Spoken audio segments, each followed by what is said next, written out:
All right, I'm here with John O'Halloran, who is a physical therapist here in Greensboro. He has his own clinic. We're going to ask him a few questions and see where that goes. All right, so walk me through the process. When you get a new client, how many times, like on average, how many times do you see that client? Do you see clients for only a few visits at a time, or do you mostly see people for months and years? Someone comes in, what's the process until they're ready to walk out the door for good? The first thing we do is determine what the severity of the problem. If it's something that is acute, they just said, hey, it just happened 2 days ago, and it was something that they turned an ankle or twisted a knee or strained the shoulder, that's something that's going to get acute management. And we see that patient pretty frequently, to get them over that stage, because there's a lot of inflammation that goes on in those situations, so you want to try to get that under control. And once you get that under control, then you can start looking at return to activity and play. If there's something that's more chronic, they said, this thing's been bothering me, 4, 5, 6, 8, 10 weeks, and it only bothers me with certain motions. Let's say when I hit serve, or so I hit a ground stroke, or there's something during their daily activity. It says I wake up and my back's killing me.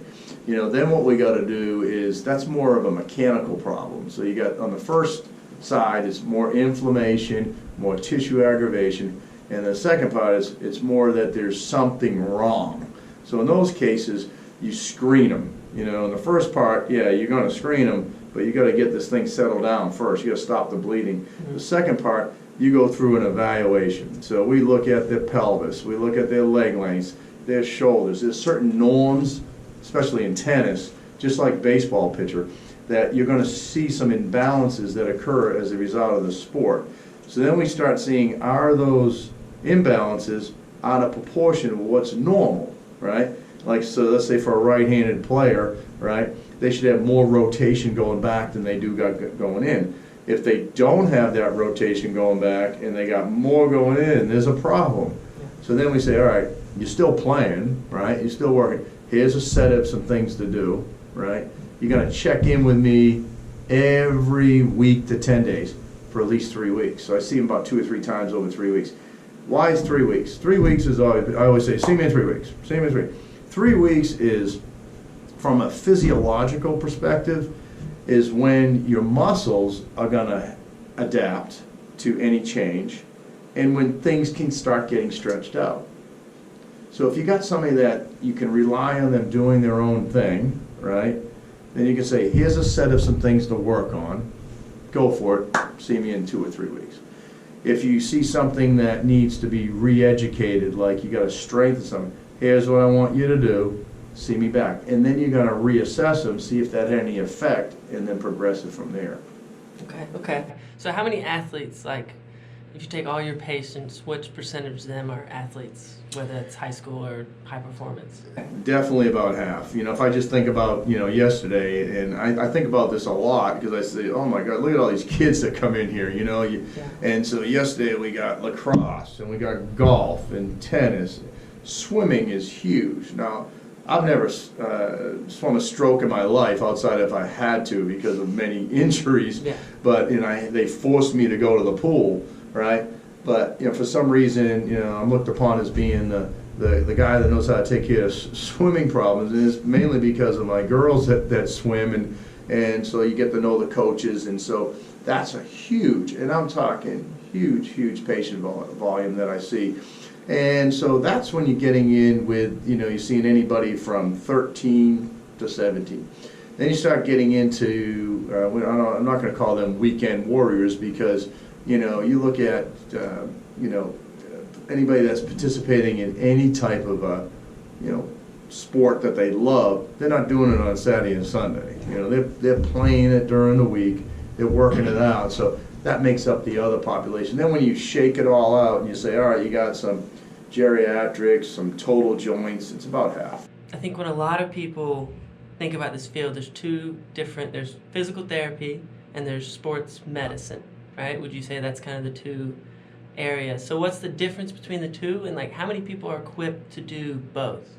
So when you look at sports medicine, and that's where you're looking mostly at, traditionally people that do sports medicine be more athletic training. Mm-hmm. So, you have an athletic trainer that is licensed in the state of North Carolina, and any groups, team, organization may hire that person. And they're going to be the on-field acute, they're going to be that resource to go to, and that person is going to manage a number of things, anything from nutrition to preseason conditioning to warming up and things like that. Then you got the field of physical therapy, which I get asked all the time. They said, "Oh, you practice like a chiropractor," and things. Mm-hmm. And that's a path that I took, So my credentials, if you look at physical therapy, it's like a pie, right? And you come out and everybody gets that same degree.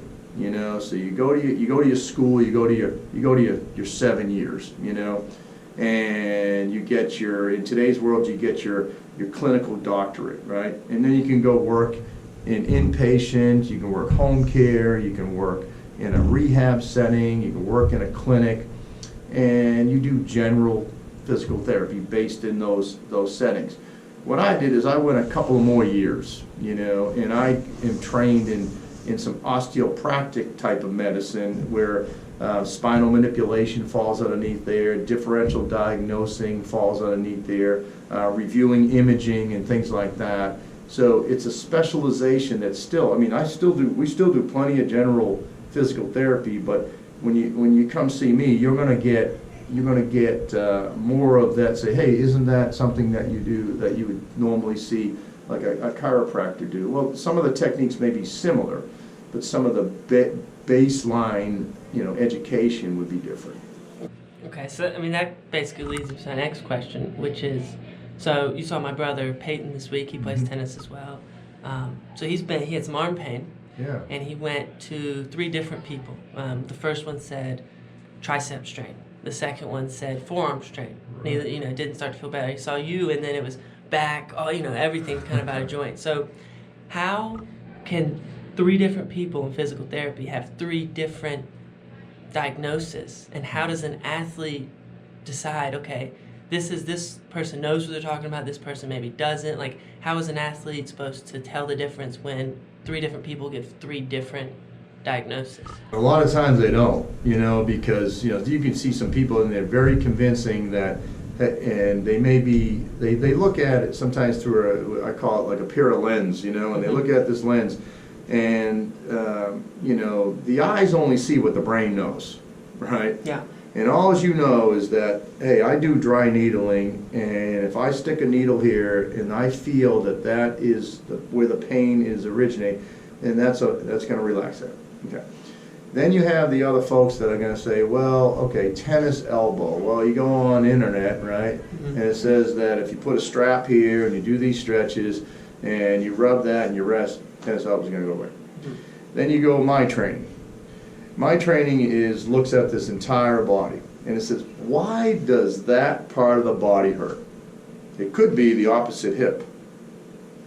It could be the neck, and in your brother's situation, he was all jacked up. Yeah. And then you get all this, what's called kinetic chain. You get all this restriction in one area, right? And then you're hitting. Mm-hmm. Baseball pitchers throwing 100. You guys are hitting ball after ball. And now, because it doesn't have a nice release, that elbow is doing way too much than it's supposed to. Great study came out a while back, and this is very specific to tennis, mm-hmm. swimming, and baseball. Okay, all rotational sports, right?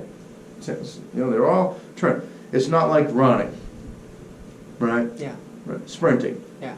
Right.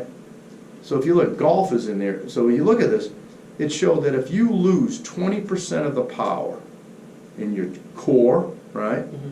or your legs, you had an old leg injury, and you do an upper body sport, if you had a 20% loss of strength somewhere because it's not fully rehabbed, it puts 34% more stress on the elbow. So Wow. if somebody comes into me and sees they got this, I don't even ask this about your brother, because right now we're just trying to get him, balanced. Yeah. But right now I'm thinking, maybe, did he ever hurt his ankle before? Did he ever hurt his knee? Did he ever? And it's always on the opposite side of the body. Interesting, yeah. It is, it's amazing. And the pelvis is all jacked up and they got this. And you put that back in balance, then all of a sudden this thing can start doing what it's supposed to do. And you see performance can go up, and you see that now they know where I need to go. Yeah. Because they said, man, I tried these people that are just rubbing the spot I hurt, or I tried this person that is just throwing needles into where I hurt, but nobody's figuring out why I hurt there. That's kind of how you No, differentiate. that answers that really well. So maybe then from a broader view, just in your opinion, being in the field for as long as you have, I would say there's a lot more people, it feels like nowadays, that can solve injuries and fix injuries, whether it's, just some random person in a gym that might not even have a clinic just trying to solve injuries. So would you say that that's because knowledge is easier to obtain so everyone knows more, or is it just people trying to be Google scholars and looking it up online and thinking they know what they're talking about? I think it's a little bit of both. I think that there's a population out there that's looking for answers. Mm-hmm. They're looking, and there's a lot of methods. There's a lot of methods, and they have their strengths, and they definitely have their weaknesses, and not everything is appropriate for everybody. And I think you'll see if you, and like I use that term, field focus. You go to this person, they're gonna rub you. You go to this person, they're gonna throw darts in you and throw the needles in you. Yeah. You go to this person, they're just gonna crack you. Mm-hmm. You go to this person, they're gonna tell you to stretch. You go to this person, they're gonna tell you to change your diet. So what I figured that out. I figured out that, you know what? Okay, this is what you got, right? You got all these other little things. Well, let's try to have a little bit of everything, and that's what we try to do at the clinic. Yeah. So I do have somebody that does dry needling. No question. It almost sounds like a religion almost. There's certain people that have, this is what I believe in, whether that's dry needling or stretching or something, I'm going to stick to that all the way through and just not lose my faith in it. Yeah, it becomes it was the latest thing on the planet. If I think, 10 years ago, there was one person in Greensboro that was doing it. Yeah. Now, I don't do it myself, because say, hey, that's for somebody else, Yeah.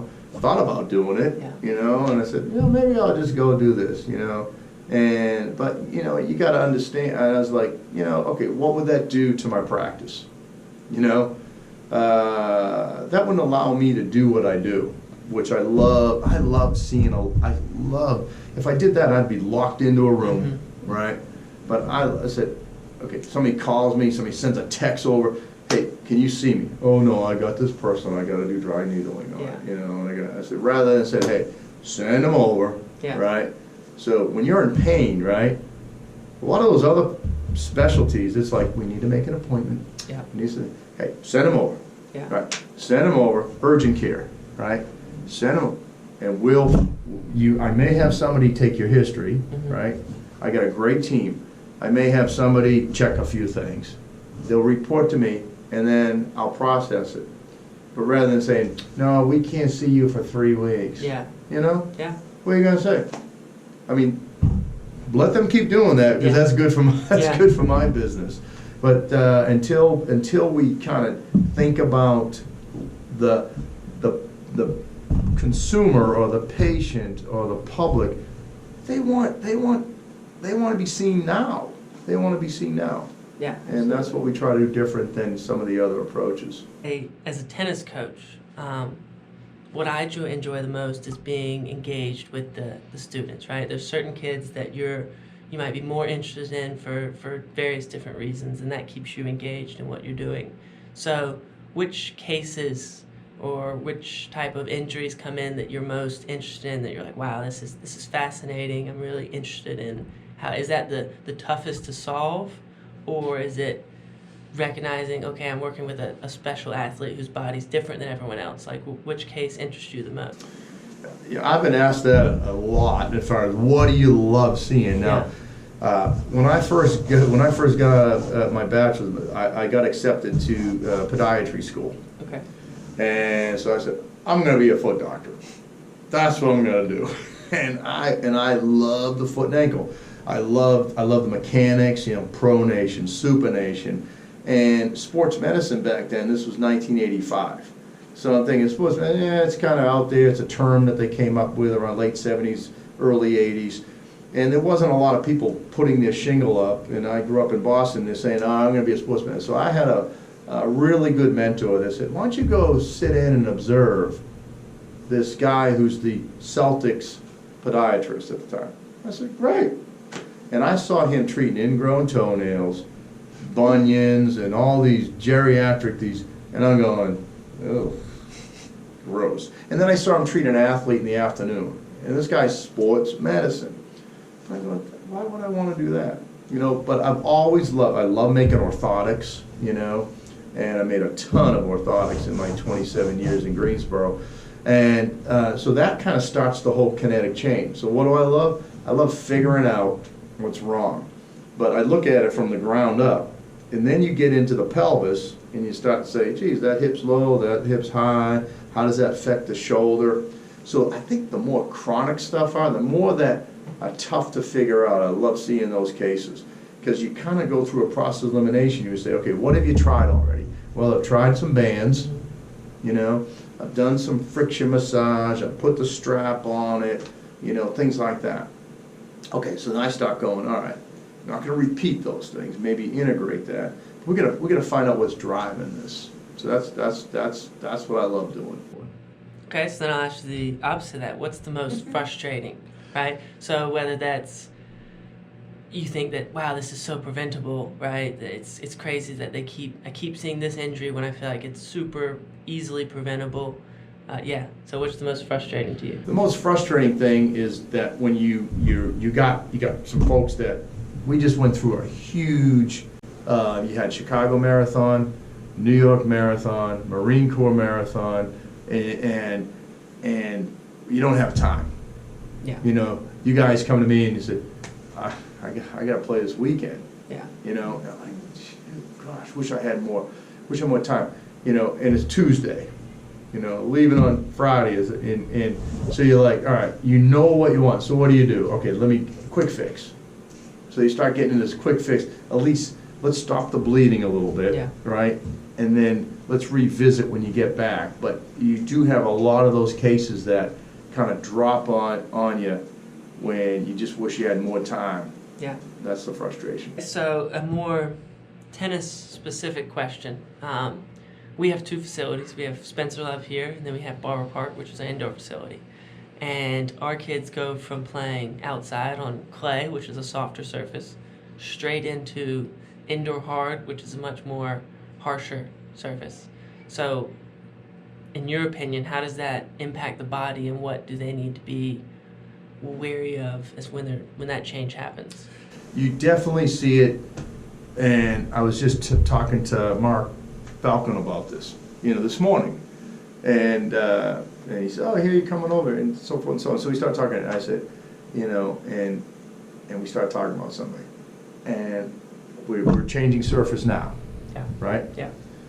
What you see, and this I have not seen this in the literature, but again, 30 years I've been seeing this, and I've been involved with tennis rehab, going back to traveling with the satellite to the USTA in '87, so that kind of got me, and that's when I could play, but 8 surgery later, I wouldn't even think about swinging a racket anymore, right? Yeah. But that I love the game, right? And love golf and love baseball. Seems like rotating sport games, right? And when you look at baseball, right, you look at the conditions, golf, right? The conditions are the same. What's different here, right? You just surface, right? Shoes, surface, right? Everything changes. Ball speed, everything changes. Well, what happens in the lower leg? And especially in ladies. Games played on the ball of the feet, right? Yeah. Get up on the ball of the feet. Your calf, right, on the hard courts gets short. So you get this gastroc tightness. And you start going to a surface that, you got to slide. You got to distribute the force over the entire foot, right? You're on the heel a lot, actually, right? Yeah. A ton. Look at the wear, right? A lot of times on there. You can just look at the surface and what that will do. Now, but they go into that with this bunched up muscle. That now that muscle is saying, now we need to what? Expand, yeah. And they pop it. Yeah. And they come walking down my hallway. And usually it's a lady 35 to 55. Right? Yeah. That is a obsessed tennis person. 2, 3, 4 times a week. Play more than the guys, right? Yeah. It's their social life, and when they get tennis leg, see, it is in the literature called tennis leg, but they don't really describe any therapy. They just said rest, look at your footwear, and stretch your calf. So they all show the internet, Dr. Google will show that wall stretch. Yeah. Okay, what's wrong with the wall stretch? It's going to stretch the calf, but there's a muscle called the soleus, which is underneath the calf, that controls the body moving forward. And if you need your muscle to lengthen and your body's moving forward, right? Pop. Yeah. So if you have an imbalance from your gastroc to your soleus, your gastroc muscle, your calf is going to get torn. And the tear occurs right where the muscle joins that soleus. And it is called tennis leg. And it is documented as more common in somebody in their 30s, 40s, 50s, 60s. You don't see this with the kids that much. The kids, you see posterior tibialis, stress syndromes, right? Where that pronating foot and that tibialis posterior muscle inserts in that medial distal third of the shin bone. And that muscle is trying to slow down that braking strategy that you need when you're playing on clay. Yeah. But it's rigid and it's a push-off on hard court. You see that? Yeah. So what do? 3 to 4 weeks before the change of the surface, you start strengthening your soleus muscle. And there's a certain way to do it. It's a I can't show you here now, but it's a it's called nose to wall. And it's the most boring, basic exercise. But if everybody did that exercise before, like, it's almost like, all right, I know I'm gonna get hurt. This is my pre-season. How about this? This is my injury prevention exercise. Nose to wall. Great exercise. We give it to our geriatric patients because it's a muscle, it's an exercise that helps their balance when they walk. That would be useful for them to know about before we switch surfaces. Yep. Okay, so one more question, last one. More about you. So you grew up in Boston. Mm-hmm. What's one thing that where you grew up, one characteristic, one quality where growing up in Boston has stuck with you your whole life? I grew up in a real big family. I have 5 siblings, and my dad was a worker, and high school education, Korean War vet. He used to wake up in the morning and I had him whistling, and he would say, "I get to go to work today." I get to go to work. Not, oh God, I gotta go to work. And you have to drive an hour and 45 minutes. And this is back in the day of what? No, I don't think they had AC. They didn't have satellite radio. They didn't have so he's got AM radio, the window down. He's driving on 95 south, going to the plant in 40 years, right? And then he come home. And when he came home, he in a briefcase, and he opened up that briefcase, and here comes the Boston Globe, and I grabbed that Boston Globe and just ripped through that newspaper, and think about that, and then it was, I can count on one hand how many games he saw me play, I mean, so, but what did that do, right? I learned work ethic, right? I learned that this is what you do, and if you're gonna get someplace, you gotta work for it, and that was the model. And then some of it has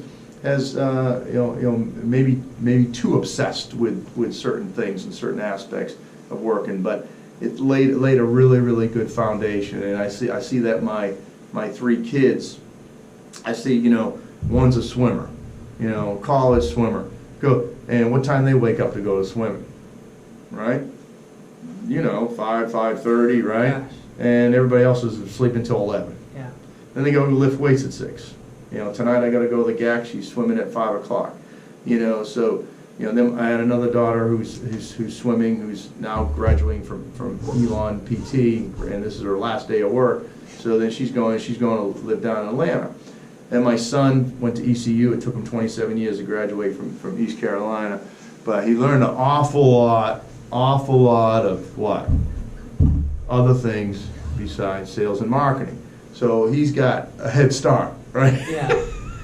But he's selling sports apparel Okay. for Team Connection, which is a big Yeah. tennis company in High Point with Herb and David Bullock and Bert Bullock. So Yeah. I mean, my son's working over there, which is great, and he loves everything he's doing over there. But what they saw was they saw hey, this is what it takes. And I think that all goes, mom was home, the classic upbringing in that small neighborhood, and